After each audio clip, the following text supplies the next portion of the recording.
The stranger stumbled into Caleb Jordan's ranch yard on a Tuesday morning in August 1878, collapsing against the water trough like her legs had finally given out after carrying her too far. And he knew before he even reached her that his life was about to change forever. Caleb had been mending fence posts near the barn when he heard the soft thud of someone hitting the ground. He dropped his hammer and ran, his boots kicking up dust as he crossed the yard of his modest ranch just outside Fort Stanton, New Mexico territory. The woman was young, maybe 20 or so, with dark hair matted with sweat and dirt, her dress torn and stained with what looked like days of hard travel. Her lips were cracked and bleeding, her face sunburned, and when he knelt beside her, her eyelids fluttered but did not open. "Madam," he said, touching her shoulder gently. She did not respond. He checked her pulse at her neck and found it rapid but steady. Whatever had happened to her, she had pushed herself beyond exhaustion to get here. Caleb looked around the empty landscape, searching for any sign of a horse or wagon, but there was nothing. She had walked here somehow, through country that could kill a person in a dozen different ways. He lifted her carefully, surprised at how light she was, and carried her toward the house. His ranch was small, just a 2-bedroom cabin with a parlor and kitchen, but it was solid and well built. He had constructed it himself over the past 3 years, planning for a future that had not yet materialized. The spare bedroom had sat empty all that time, waiting for guests who never came or a family he had not yet started. Now it would finally serve a purpose. Caleb kicked open the door and carried her through the modest parlor to the spare room. He laid her on the bed and immediately went for water and clean cloths. When he returned, he dampened the cloth and carefully cleaned the dirt from her face and hands, trying to assess her injuries. Aside from dehydration and exhaustion, she appeared to have blisters on her feet and hands, likely from walking and climbing, and several scrapes and bruises, but nothing that seemed life-threatening. He brought her water and lifted her head, dribbling small amounts between her lips until she swallowed reflexively. It was nearly an hour before her eyes finally opened. They were green, he noticed, a deep forest green that held confusion and then immediate fear when she saw him. "Easy," Caleb said, holding up his hands and stepping back from the bed. "You are safe here. You collapsed in my yard. I brought you inside." She stared at him, her breathing quick and shallow, her eyes darting around the room as if cataloging every possible escape route. "My name is Caleb Jordan. This is my ranch about 5 miles east of Fort Stanton. You are safe," he repeated, keeping his voice calm and low. "I am going to step outside and leave this door open. There is water on the table beside you. When you are ready, you can come out or you can rest. Whatever you need." He left the room without waiting for a response, pulling the door nearly closed but leaving it open a few inches so she would not feel trapped. He went to the kitchen and started preparing broth from the beef stock he kept, figuring she would need something gentle on her stomach after whatever ordeal she had been through. Caleb had been alone on this ranch for 3 years, ever since he had saved enough money working cattle drives to buy the land and build something of his own. He was 31 years old and had spent most of his life moving from place to place, working for other men, sleeping under stars or in bunkhouses crowded with snoring cowboys. He had wanted roots, stability, a place to belong. But the loneliness had been harder than he expected. Days would pass where the only voice he heard was his own, talking to his horses or his small herd of cattle. He had thought he wanted solitude, but he had learned there was a difference between being alone and being lonely. He heard movement from the spare room about 30 minutes later. The woman appeared in the doorway, leaning against the frame as if her legs still were not quite ready to hold her. She had taken down her hair and attempted to clean herself with the water he had left. Up close, with some of the grime gone, he could see she was pretty with delicate features and those striking green eyes that watched him warily. "Thank you," she said, her voice hoarse and raw, "for helping me." "Of course," Caleb said. He gestured to the table. "I have broth. You should eat something." She made her way slowly to the table and sat down heavily. He placed a bowl in front of her along with a spoon and a cup of water. She drank the water first, gulping it down so fast he worried she would make herself sick. "Slow," he said gently. "Small sips." She nodded and forced herself to slow down, then started on the broth. He sat across from her and waited, knowing she would speak when she was ready. "My name is Eleanor Keller," she finally said, not looking up from the bowl. "I was traveling with a wagon train heading west to California. We were attacked 3 days ago by bandits. They killed the wagon master and several others. I ran into the hills and hid. When I came back down, everyone was gone. The wagons were burned. I started walking east, hoping to find a town or settlement." Caleb felt anger surge through him at her words, but he kept his expression neutral. "I am sorry," he said. "That must have been terrifying." "I thought I was going to die out there," Eleanor said, and her voice broke slightly. "I ran out of water yesterday. I do not even know how I kept walking." "You are strong," Caleb said. "Stronger than most people would be in that situation." She looked up at him then, really looked at him, and he saw the fear beginning to fade from her eyes, replaced by exhaustion and something that might have been gratitude. "Where am I exactly?" "My ranch, about 5 miles east of Fort Stanton in New Mexico territory. You were heading in the right direction. If you had made it another hour or so, you would have reached town." "Fort Stanton," she repeated. "I have heard of it. There is an army post there." "Yes, and a decent town. Small but growing. You will be able to get help there, send messages to family if you need to." Eleanor looked down at her hands, which were wrapped around the cup. "I do not have family. That is why I was going to California. I was going to work as a teacher. There was a position waiting for me in Sacramento. No family at all. My parents died from fever 2 years ago. I was living in St. Louis, working as a seamstress, but I wanted a fresh start. A friend helped me get the teaching position." She paused. "Everything I owned was in that wagon. My clothes, my books, the letter from the school offering me the job. It is all gone now." Caleb understood loss. He had lost his own parents when he was young, his father to an accident and his mother to grief not long after. He had no siblings, no cousins he knew of. It was part of what had drawn him to this solitary life, but it was also what made it so hard sometimes. "You can stay here as long as you need to," he heard himself say. "The spare room is yours. When you are feeling stronger, we can go into town and figure out what to do next." Eleanor looked at him with surprise. "I cannot impose on you like that. You are not imposing.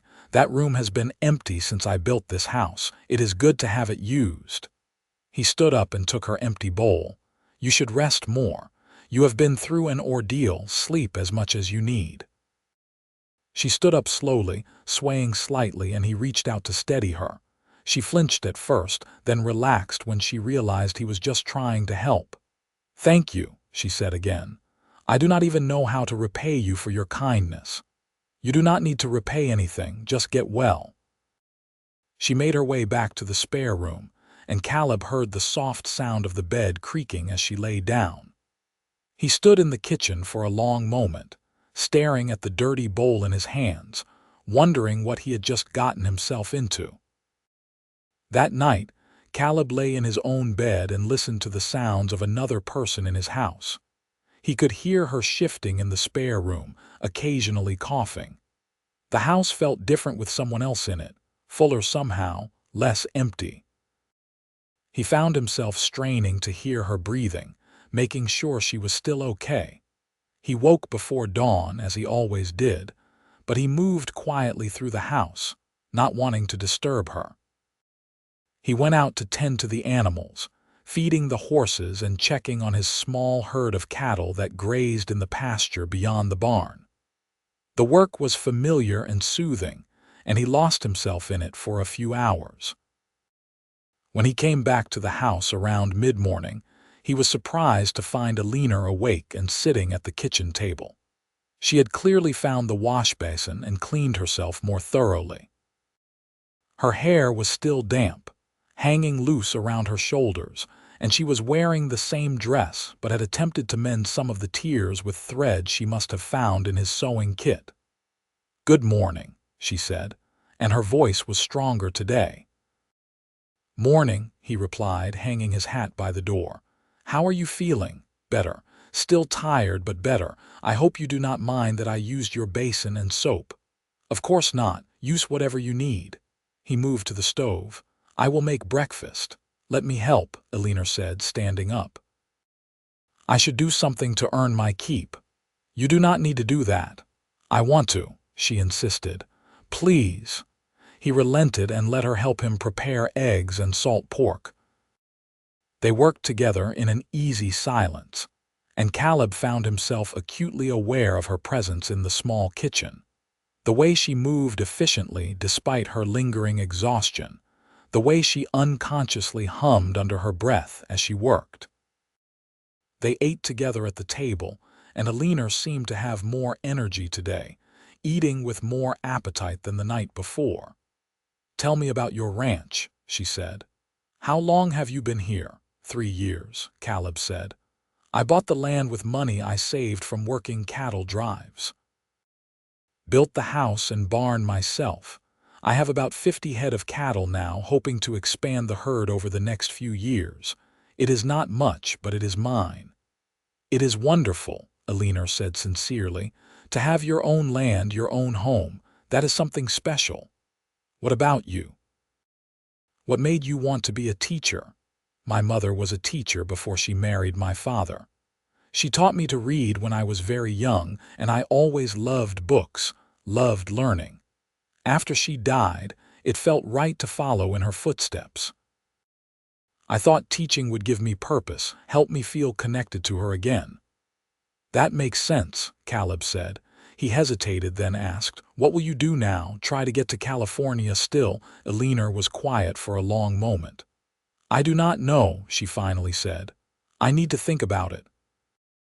Everything happened so fast. I need time to figure out what comes next." "Take all the time you need," Caleb said.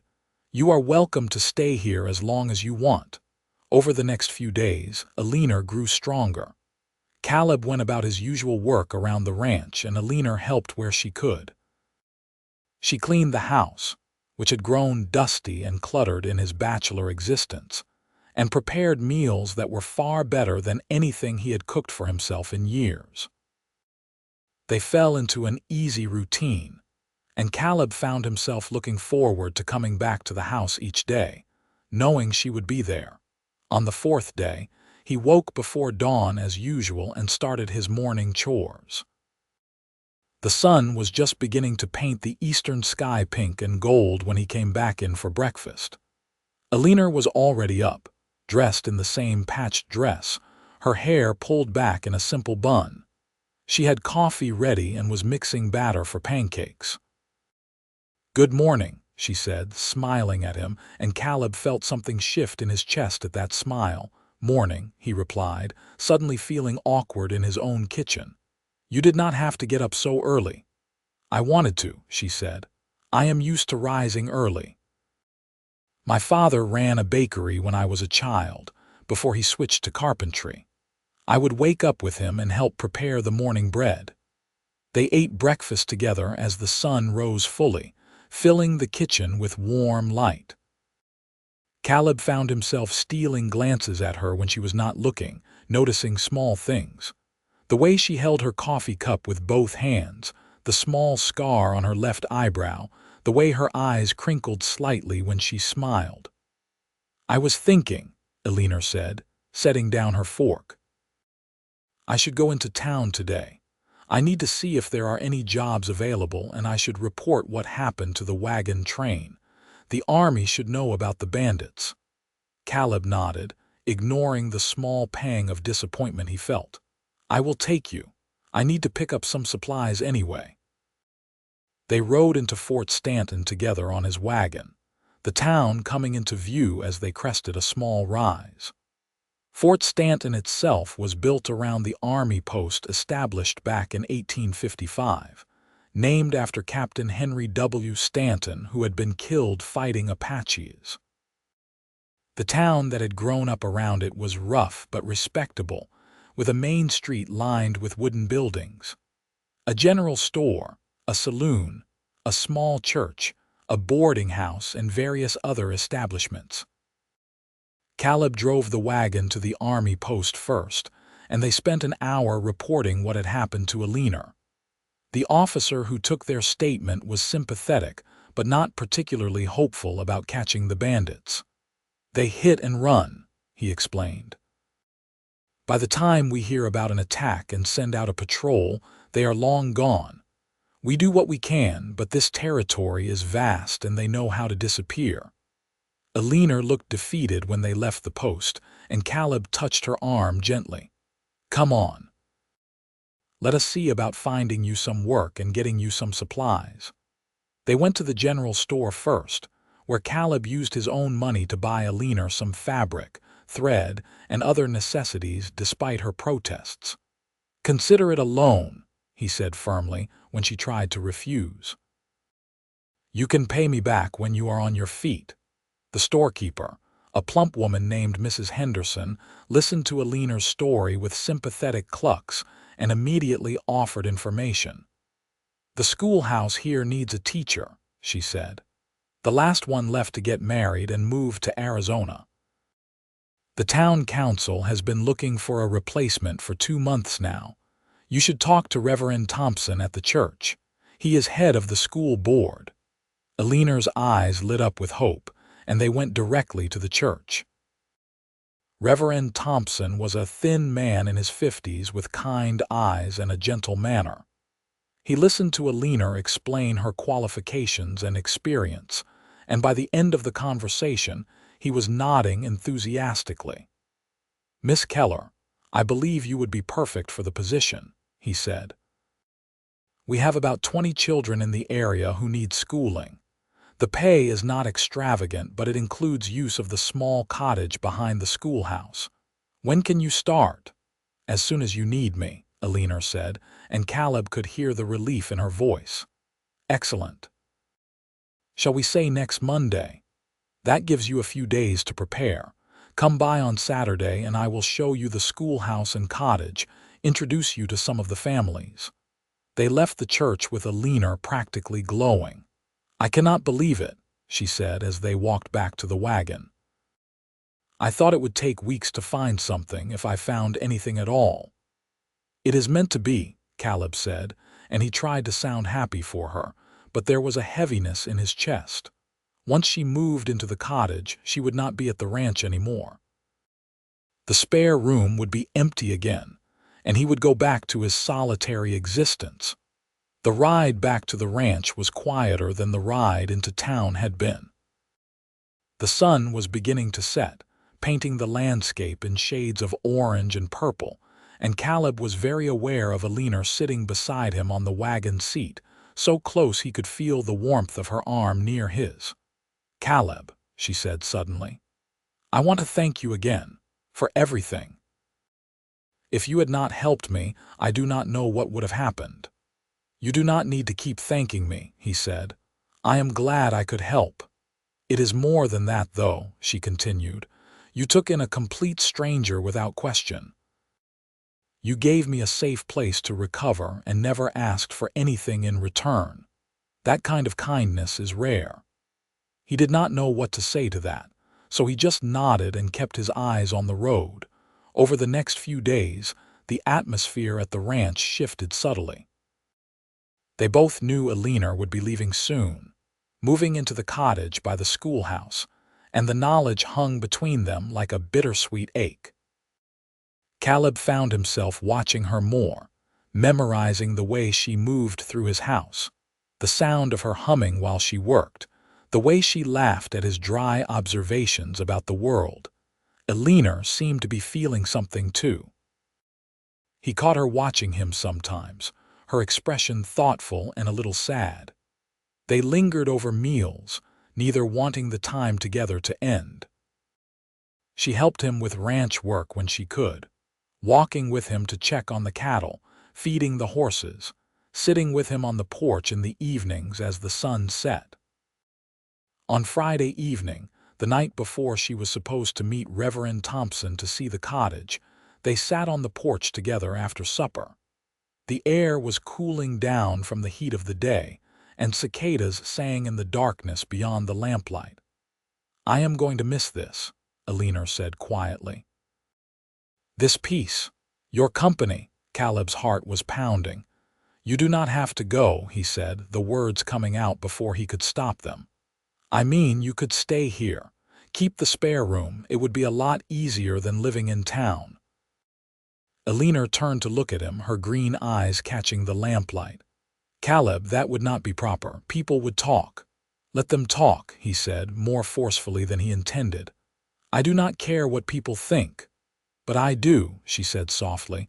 "I have to care. I am going to be a school teacher. I have to maintain a certain reputation, or they will take the job away." He knew she was right, but it did not make it any easier. "I understand," he said. "I just wanted you to know you have a choice." "Thank you," she said, and she reached out and took his hand. Her hand was small and warm in his, and the simple touch sent electricity through him. They sat there holding hands in the darkness, neither speaking, both knowing this was a moment they would remember. Saturday came too soon. Caleb drove Eleanor into town to meet with Reverend Thompson, and he waited in the wagon while she toured the cottage and schoolhouse. When she came back out, she looked pleased but also a little overwhelmed. "It is small but nice," she reported. "The cottage has a bedroom, a small kitchen, and a sitting room. The schoolhouse is in good shape.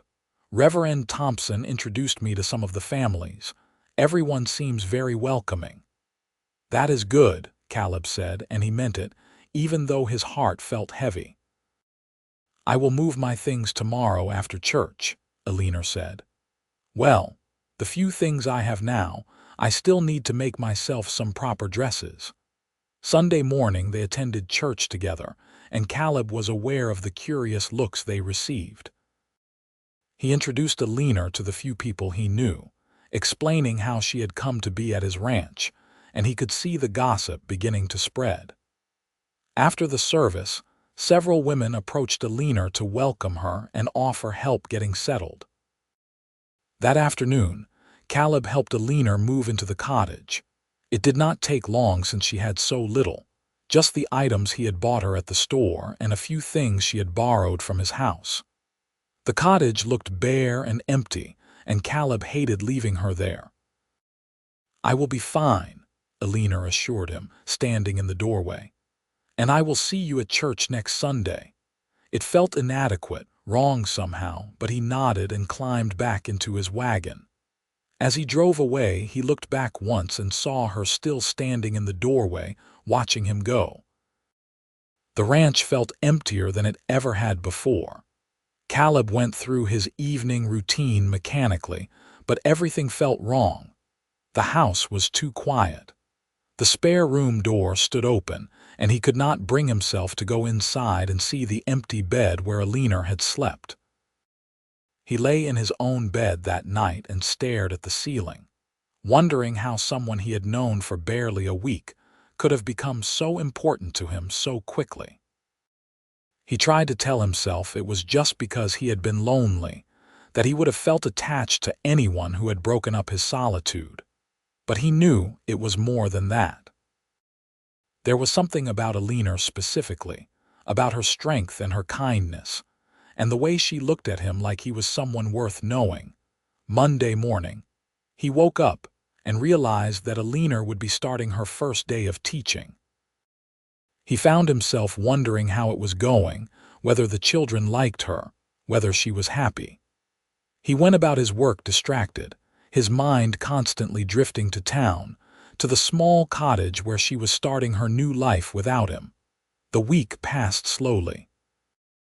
Caleb threw himself into ranch work, fixing things that did not need fixing, riding the property line repeatedly, anything to keep busy. But evenings were the worst. He would sit on the porch alone, remembering how it had felt to have Eleanor there beside him, and the loneliness would threaten to swallow him whole. Friday afternoon, he was in the barn repairing a saddle when he heard a horse approaching. He looked out to see a small horse and rider coming up the path, and his heart leaped when he recognized Eleanor. She dismounted in the yard, and he came out of the barn to meet her, trying not to let his happiness at seeing her show too obviously on his face. "Eleanor," he said. "Is everything all right?" "Everything is fine," she said, smiling at him. "I borrowed this horse from the livery. I hope you do not mind me just showing up, but I wanted to tell you about my first week of teaching." "Of course I do not mind," he said. "Come inside. I will make coffee." They sat at the kitchen table, just like they had a week ago, and Eleanor told him all about the children in her class, about the lessons she had taught, about the families she had met. Her face was animated and happy, and Caleb felt his own mood lift just from watching her. "It sounds like it is going well," he said when she paused for breath. "It is," she agreed. "Better than I hoped. The children are wonderful, most of them eager to learn, and the town has been very welcoming." She paused, then added more quietly, "But I missed this, miss talking to you." "I missed you too," Caleb admitted. "The house has been too quiet." "Would it be all right if I came to visit sometimes?" Eleanor asked. "I know it is a bit of a ride, but I could come on Saturday afternoons when I do not have school." "I would like that very much," Caleb said, and the relief he felt was almost overwhelming, so a new pattern was established. Every Saturday afternoon, Eleanor would borrow a horse from the livery and ride out to the ranch. They would spend the afternoon together, talking and working side by side. Eleanor would help with whatever chores needed doing, and Caleb would prepare supper for her. Then, as the sun began to set, she would ride back to town. Those Saturday afternoons became the highlight of Caleb's week. He found himself planning for them, making sure he had things she liked to eat, saving up stories and observations to share with her. He looked forward to seeing her ride up the path, her face lighting up when she saw him waiting.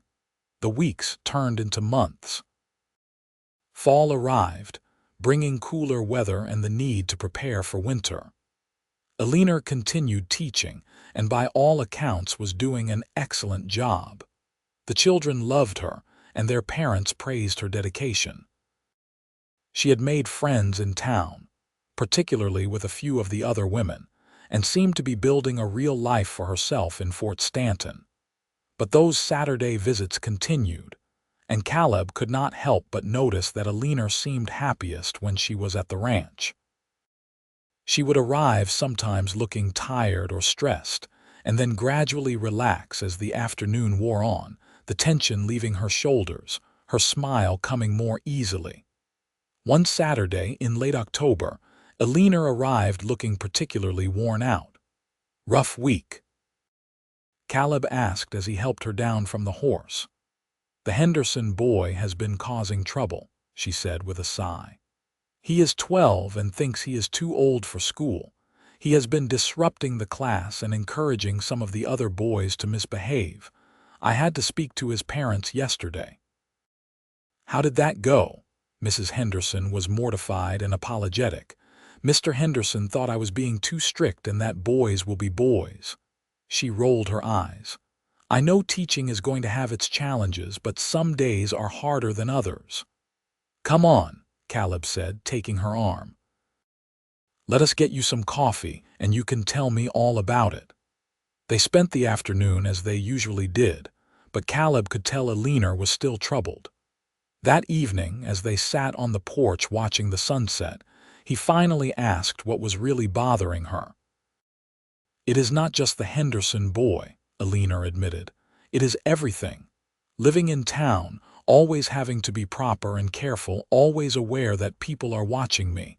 I feel like I cannot relax, like I am always performing." "That sounds exhausting," Caleb said. "It is," she agreed. "The only time I feel like I can really be myself is here, with you." Something in the way she said it made Caleb's heart race. He turned to look at her and found her already looking at him. The air between them seemed to shift, becoming charged with something electric. "Eleanor," he said carefully, "can I ask you something?" "Of course." "Why do you keep coming here? I am not complaining, I am glad you do, but it is a long ride and you could spend your Saturdays resting or with your friends in town. Why come all the way out here?" Eleanor was quiet for a long moment, and in the fading light, Caleb could see her struggling with something. Finally, she said, "Because I am happiest here. With you. Because somewhere along the way, you became the person I most want to spend time with." Caleb felt like all the air had left his lungs. "Eleanor, I feel the same way. I have been feeling that way for months now. I think about you constantly. You are the first thing on my mind when I wake up and the last thing I think about before I sleep." "Then why have we been pretending there is nothing between us?" Eleanor asked, and there was frustration in her voice now. "Why do we keep dancing around this?" "Because I do not want to complicate your life," Caleb said. "You have a good job, respect in the community. I did not want to do anything that might jeopardize that." "What if I do not care about that?" Eleanor said. "What if what I want is to be here with you?" "But you cannot," Caleb said gently. "You know you cannot. If you lived here unmarried, you would lose your teaching position. And I am not going to ask you to give that up." "Then ask me something else," Eleanor said, and her voice was shaking. "Ask me what you really want to ask me." Caleb's heart was pounding so hard he thought it might break through his chest. He had been thinking about this for weeks, months even, but had been too afraid to voice it. But now, with Eleanor looking at him with those green eyes full of hope and fear and something that looked a lot like love, he found the courage.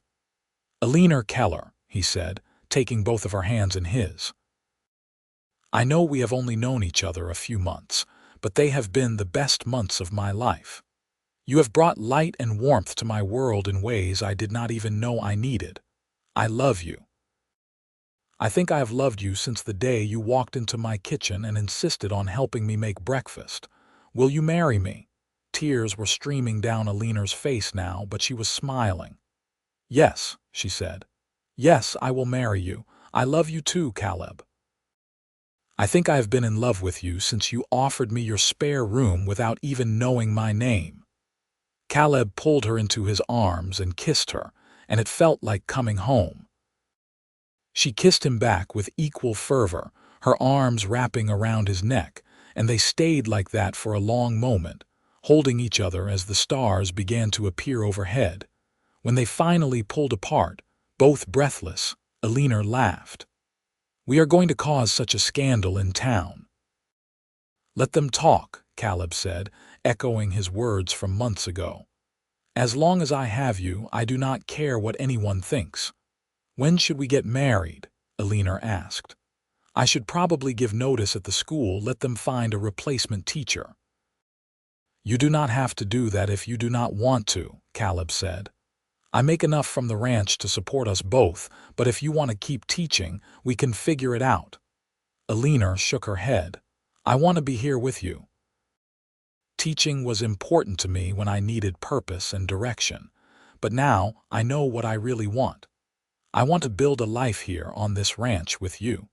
I want to wake up every morning and see your face. I want to help you grow this place into something even bigger. I want to have children and teach them here at home. That is the life I want." "Then that is the life we will have," Caleb said, kissing her again.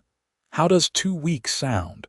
That gives you time to give notice and for us to arrange things with Reverend Thompson." 2 weeks sounds perfect," Eleanor said.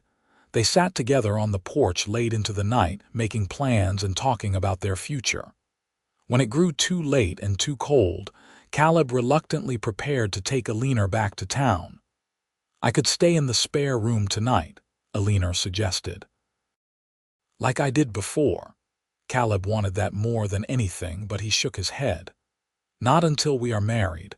I want to do this right, give people no reason to gossip or judge you." Eleanor looked disappointed but nodded. "You are right. 2 more weeks and then I never have to leave again." The ride to town in the dark was magical, with stars blazing overhead and Eleanor pressed close against Caleb's side on the wagon seat. He left her at the cottage with a lingering kiss and a promise to see her the next day after church. The next 2 weeks were a whirlwind.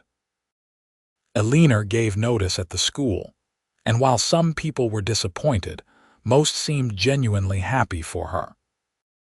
Reverend Thompson agreed to perform the ceremony, and the ladies of the church rallied around Eleanor, helping her make a simple but beautiful wedding dress from fabric Caleb bought for her. Caleb spent the time preparing the house, making improvements he had been putting off. He repainted the bedroom, bought a new larger bed to replace his old narrow one, and fixed every squeaky board and loose hinge. He wanted the house to be perfect for Eleanor. They were married on a Saturday afternoon in November 1878, in the small church in Fort Stanton. Nearly the whole town turned out for the ceremony, curious about the schoolteacher who was marrying the quiet rancher. Eleanor looked beautiful in her new dress, her dark hair adorned with wildflowers, and Caleb could barely breathe when she walked down the aisle toward him. The ceremony was simple but heartfelt. When Reverend Thompson pronounced them husband and wife and told Caleb he could kiss his bride, Caleb did so enthusiastically, much to the amusement of the congregation. They had a small reception at the church with cake and coffee, and then finally, as the sun began to set, they left together for the ranch. "Finally," Eleanor said as they drove away from town. "I have been waiting for this day forever."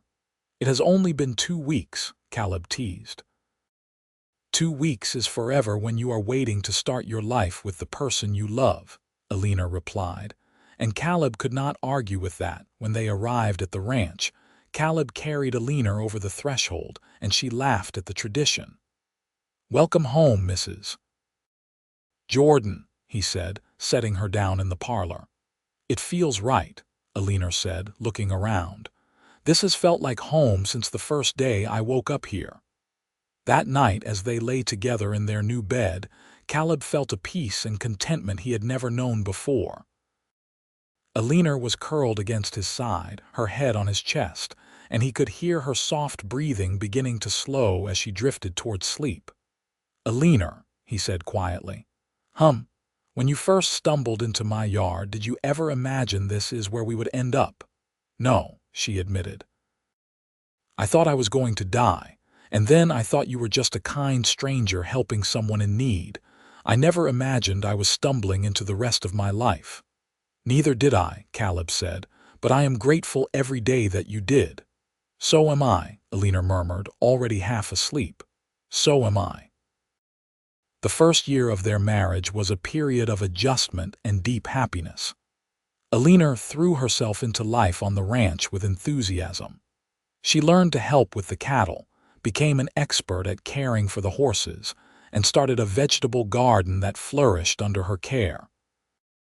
She also began making improvements to the house, adding curtains and rugs and small touches that made it feel more like a home and less like a bachelor's cabin. Caleb found that having Eleanor by his side made every aspect of his life better. Work that had once felt tedious became enjoyable when shared with her. Evenings that had been lonely were now filled with conversation and laughter. And waking up each morning to see her sleeping beside him became his favorite part of the day, just as her presence in the spare room had once been the thing that made him feel less alone. They fell into an easy partnership, each complementing the other's strengths and compensating for their weaknesses. Eleanor was organized and efficient where Caleb tended to be more spontaneous. Caleb was calm and steady where Eleanor could be impulsive. Together, they made a formidable team. One morning in early spring, about 6 months after their wedding, Caleb woke to find Eleanor already out of bed. He found her in the kitchen, looking pale and holding her stomach. "Are you all right?" he asked, concerned. "I think so," she said. "I have been feeling queasy the last few mornings. I thought it was something I ate, but now I am wondering if it might be something else." Caleb's eyes widened as understanding dawned. "Do you think you might be with child?" "It is possible," Eleanor said, and despite her obvious nausea, she was smiling. "We have certainly been trying hard enough." They waited another few weeks to be sure, and then rode into Fort Stanton to see the doctor. Dr. Mitchell confirmed what they had hoped. Eleanor was about 2 months along and due in late October. The pregnancy was not easy. Eleanor suffered from terrible morning sickness for the first few months, and Caleb felt helpless watching her struggle. He did everything he could to make her comfortable, taking over more of the household chores and being patient when her mood swung wildly due to the changes in her body. But as the months passed and her belly grew round with their child, Eleanor seemed to glow with happiness. She spent hours sewing tiny clothes and blankets, preparing the spare room to be a nursery.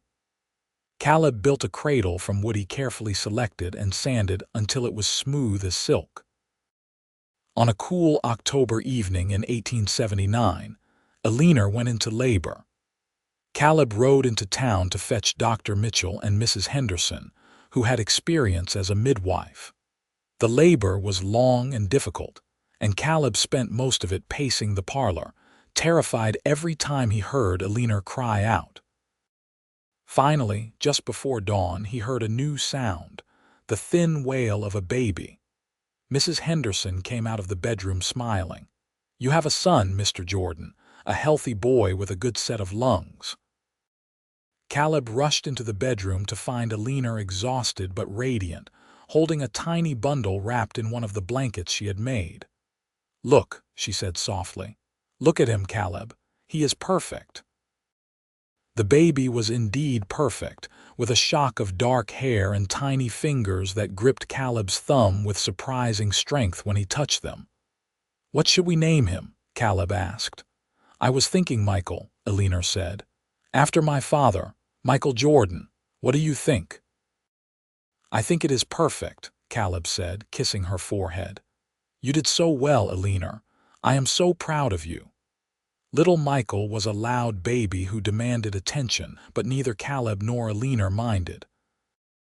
They took turns walking with him at night when he fussed, and Caleb discovered he loved being a father. He had worried he would not know what to do, having no real memories of his own father, but the instincts came naturally. Eleanor was a natural mother, patient and loving even when exhausted. She sang to Michael constantly, old songs her mother had sung to her, and Caleb would sometimes stop in the doorway and just watch her rocking their son, feeling his heart swell with love. The months after Michael's birth were busy but joyful. The ranch continued to grow and prosper. Caleb had increased his herd to nearly 100 head of cattle, and he hired a young cowhand named Tom to help with the work. This gave him more time to spend with Eleanor and Michael, which he treasured. When Michael was about a year old and toddling around getting into everything, Eleanor announced she was pregnant again. "Already," Caleb said, surprised but pleased. "Apparently," Eleanor said with a laugh, "though I am not sure how we are going to manage with 2 little ones." "We will figure it out," Caleb assured her. "We always do." Their second child, a daughter they named Sarah, was born in the summer of 1881. She was quieter than Michael had been, with her mother's green eyes and a serious expression that made her look wise beyond her infant years. Michael, now almost 2, was fascinated by his little sister and wanted to help with everything. Though his help often created more work for Eleanor, life on the ranch settled into a comfortable rhythm.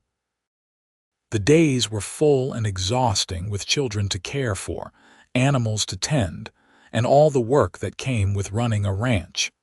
But Caleb and Eleanor were happy. They had built something real and lasting together, a life full of love and purpose. In the evenings, after the children were asleep, they would still sit on the porch together like they had in those early days.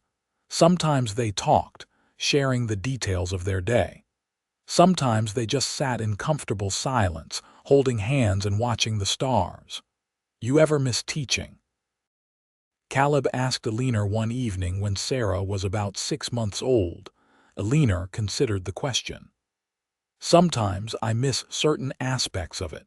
The satisfaction of seeing a child finally understand something they had been struggling with. But I do not miss it enough to go back. This life we have built is better than anything I could have imagined. I teach Michael his letters and numbers now, and soon I will be teaching Sarah. And when they are older, I can teach them about the ranch, about the land, about everything that will be theirs someday. That is worth more to me than any schoolhouse." "I am glad," Caleb said, "because I cannot imagine doing this without you. You have made me happier than I ever thought possible." "You saved my life, Caleb," Eleanor said seriously. "Not just that day when you found me collapsed in your yard, but every day since. You gave me a home and a family and a purpose. You loved me when I had nothing to offer you but myself." "That was more than enough," Caleb said. "That will always be more than enough." The years continued to pass in a blur of seasons and milestones. Michael grew into a sturdy boy who loved helping his father with the ranch work. Sarah proved to be clever and curious, always asking questions about everything she saw. In 1883, Eleanor gave birth to their third child, another boy they named Daniel. He had Caleb's serious demeanor and Eleanor's smile, a perfect blend of both parents. The ranch continued to prosper. With Tom's help and eventually the assistance of Michael as he grew older, Caleb expanded their operations. They now had over 200 head of cattle and a reputation for raising quality stock. Other ranchers in the area sought Caleb's advice, and he became respected in the community as a fair and knowledgeable cattleman. Eleanor thrived as a mother and partner. She homeschooled the children as they grew, instilling in them a love of learning that came from her teaching background.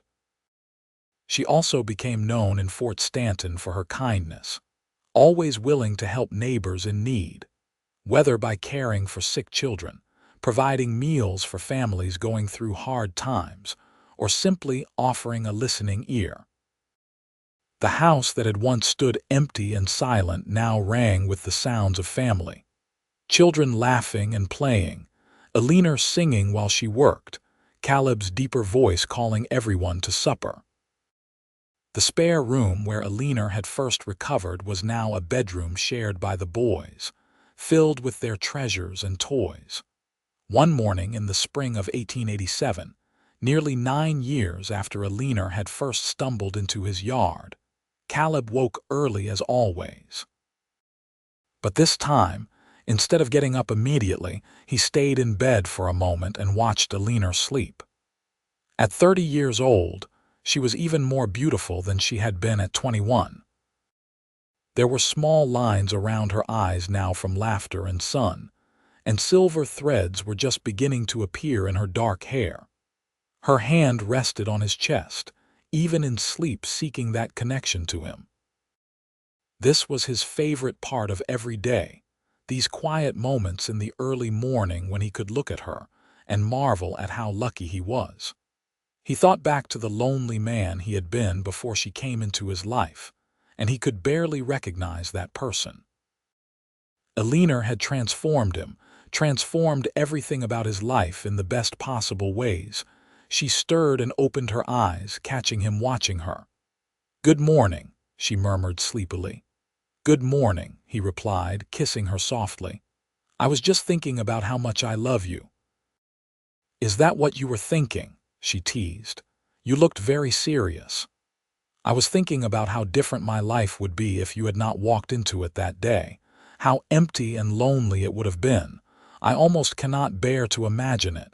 Eleanor's expression grew tender. "I think about that too sometimes. How close I came to not making it. If I had given up just an hour earlier, if I had gone a different direction, we never would have found each other. It terrifies me to think about." "But we did find each other," Caleb said firmly. "Against all odds, you made it here and we found each other. That was not accident or luck. That was meant to be." "I believe that," Eleanor agreed. "I believe we were meant to find each other, to build this life together." They heard stirring from the children's rooms, the start of another busy day. But they took a moment longer, just lying together in the quiet before the chaos began. "I love waking up to you every morning," Caleb said quietly. "That has never changed, not in 9 years. It is still my favorite part of every day." "Mine too," Eleanor said, snuggling closer. "Mine too."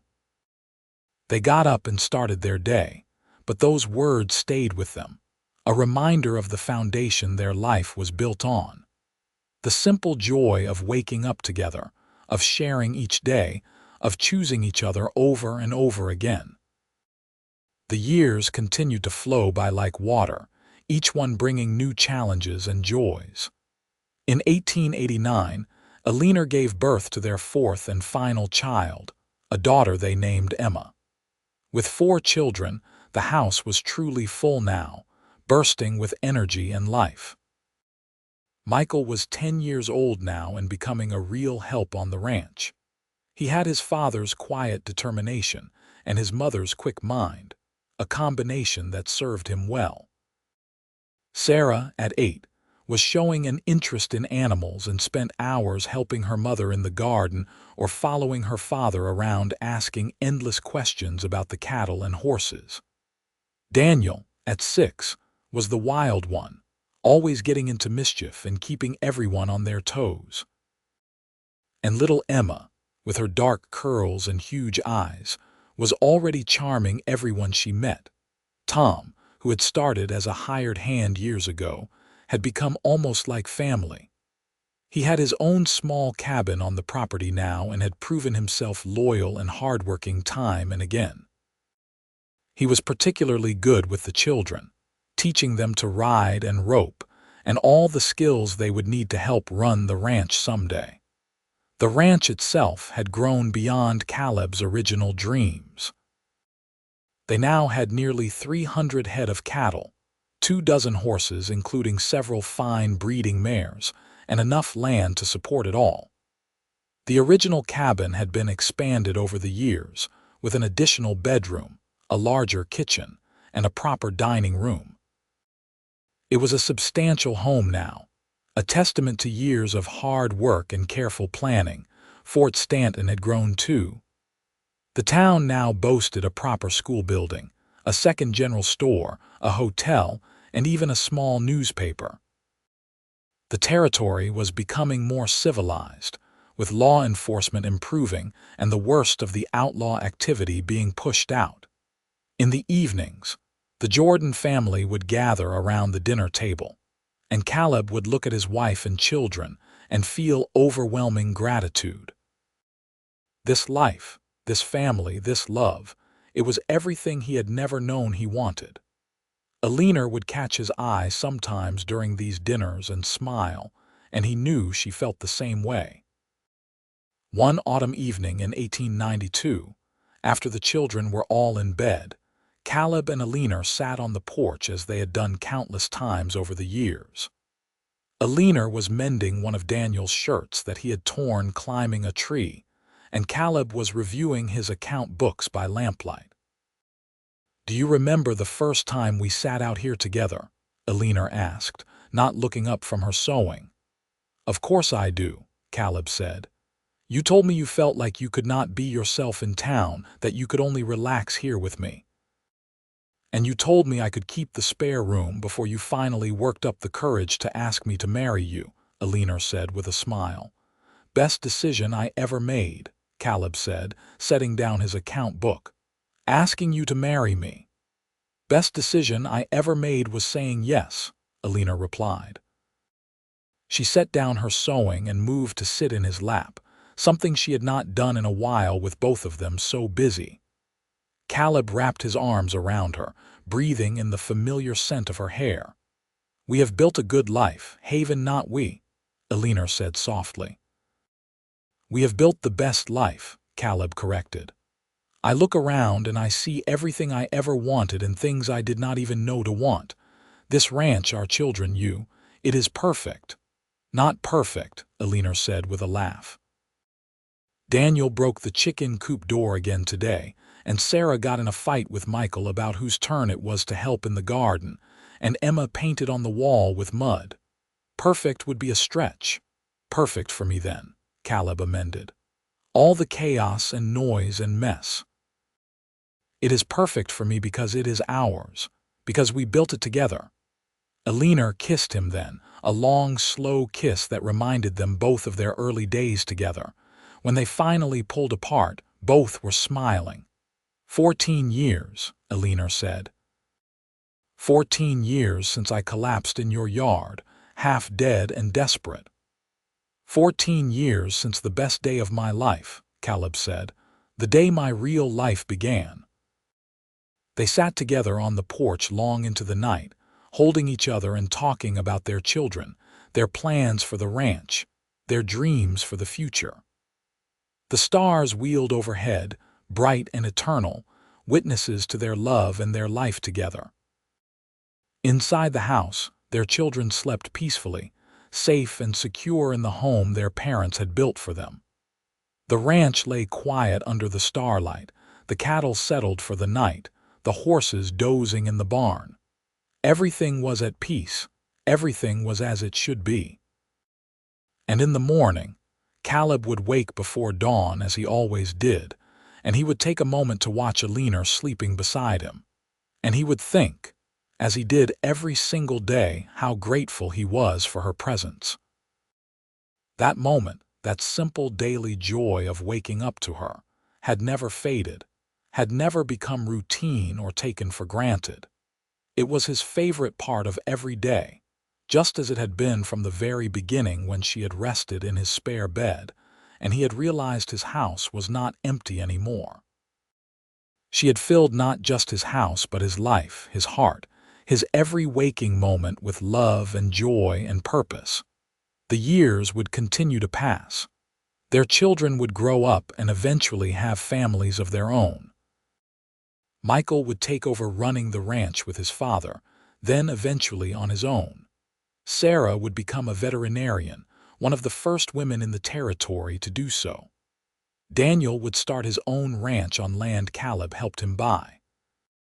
And Emma would become a teacher, following in her mother's original footsteps.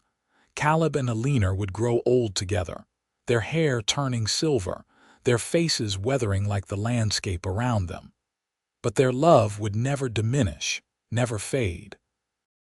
They would still sit on the porch together in the evenings, still hold hands like young lovers, still look at each other with the same joy and gratitude they had felt in those early days. And every morning, for the rest of his life, Caleb would wake before Eleanor and watch her sleep for a moment, his heart full to bursting with love. And he would think, as he had thought thousands of times before, how that day so long ago when a desperate stranger had stumbled into his yard had been the luckiest day of his life, because she had not just rested in his spare bed. She had stayed, she had loved him, she had built a life with him. And waking up to her presence had been, and would always be, his very favorite part of every single day. They had found each other against impossible odds, in a harsh and unforgiving land, two lonely souls who had needed exactly what the other could provide. And they had not just survived together. They had thrived, building a love that would endure long after they were gone, carried on in their children and grandchildren, and the legacy of the life they had built together on a small ranch near Fort Stanton, New Mexico territory. As the years stretched into decades, That original small ranch grew into one of the most successful operations in the region. The Jordan name became synonymous with quality cattle and honest dealing. Their children grew up strong and capable, each one carrying forward the values their parents had instilled: hard work, honesty, kindness, and above all, love. In 1898, on their 20th wedding anniversary, Caleb and Eleanor renewed their vows in the same small church where they had been married. All four of their children were there, along with what seemed like half the territory. Caleb was 51 now, his dark hair heavily streaked with silver, his face lined from years of sun and wind. Eleanor was 40, still beautiful, still the woman who made his heart skip a beat every time she smiled at him. 20 years ago, I promised to love you and cherish you for the rest of my life, Caleb said during the ceremony. That was the easiest promise I ever made and the easiest one I have kept. You are my heart, Eleanor. You always have been. 20 years ago, I was lost and alone, and you took me in, Eleanor replied, tears streaming down her face.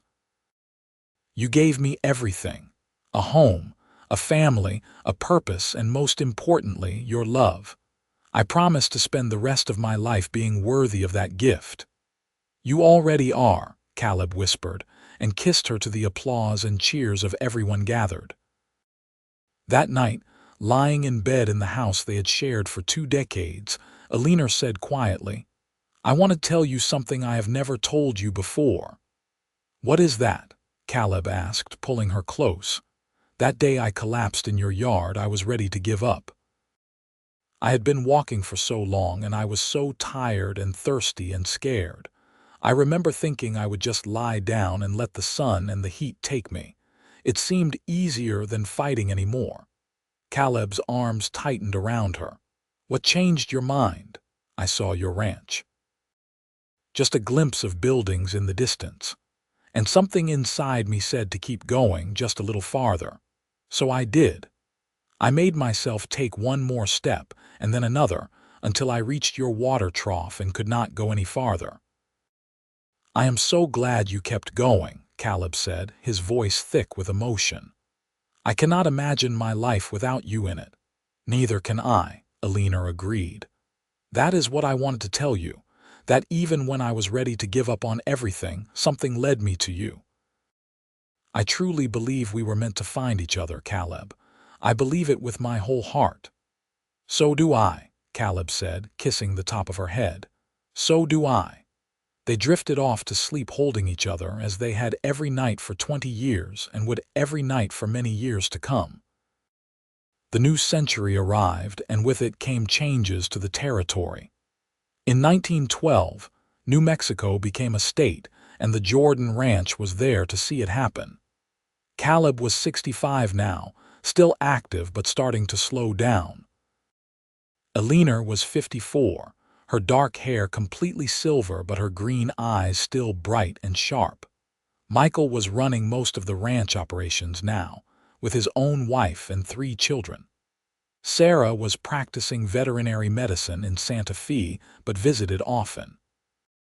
Daniel had a thriving ranch of his own and 4 children. Emma was teaching in Albuquerque and engaged to be married. Caleb and Eleanor spent more time together now, less of their days consumed by the constant work of the ranch. They would take long rides together through the property, remembering all the moments they had shared there. They would sit on the porch for hours, talking or reading or just enjoying each other's company. You have any regrets? Eleanor asked him one evening. Caleb thought about it seriously. No, he finally said. Not a single one, do you? Only that we do not have more time, Eleanor said. I want more years with you, more mornings waking up beside you, more evenings watching the sunset together. I want forever. We will have forever, Caleb assured her. In whatever comes after this life, we will still have forever.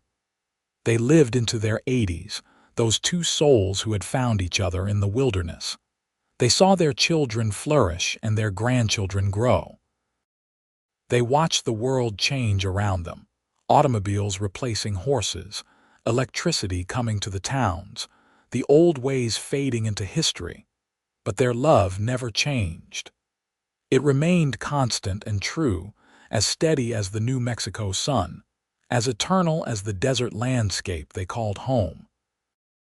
Every morning, as long as he was able, Caleb would wake before Eleanor and watch her sleep, his heart full of the same love he had felt 30, 40, 50 years before.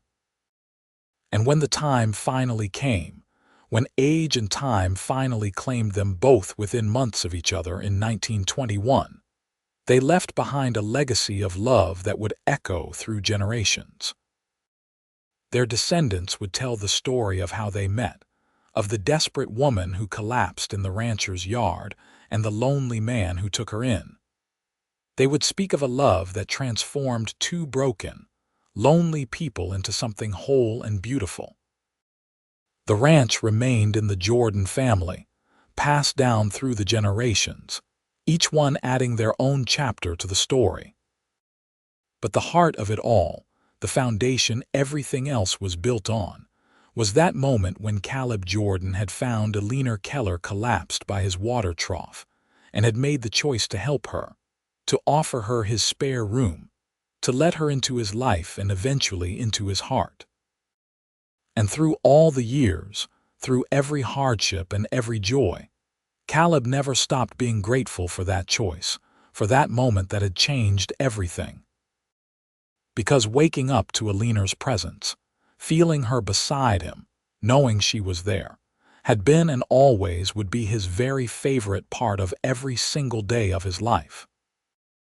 Their story became a cherished family legend, told at gatherings and passed down through great-grandchildren and great-great-grandchildren. It was a reminder that love could bloom in the harshest conditions, that two people could find each other against impossible odds, and that choosing to open your heart and your home to someone in need could transform both of your lives forever. The ranch still stands today, over a century later, still operated by Jordan descendants who honor the memory of Caleb and Eleanor. And in the family cemetery on a hill overlooking the property, two headstones sit side by side, bearing the names of the man and woman whose love built a legacy.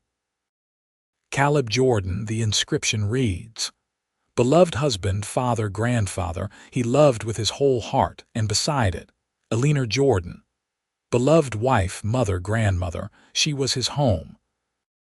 Between the headstones, carved into a single shared stone placed there by their children, are the words that sum up their entire story.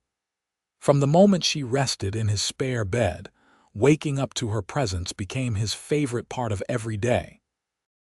And so their story ends, not with sadness but with celebration, not with loss but with gratitude for a love that lasted a lifetime and beyond, for two souls who found exactly what they needed in each other, and for the beautiful life they built together in the wild, harsh, wonderful landscape of New Mexico territory, in a time when the West was still wild and anything was possible for those brave enough to reach for it.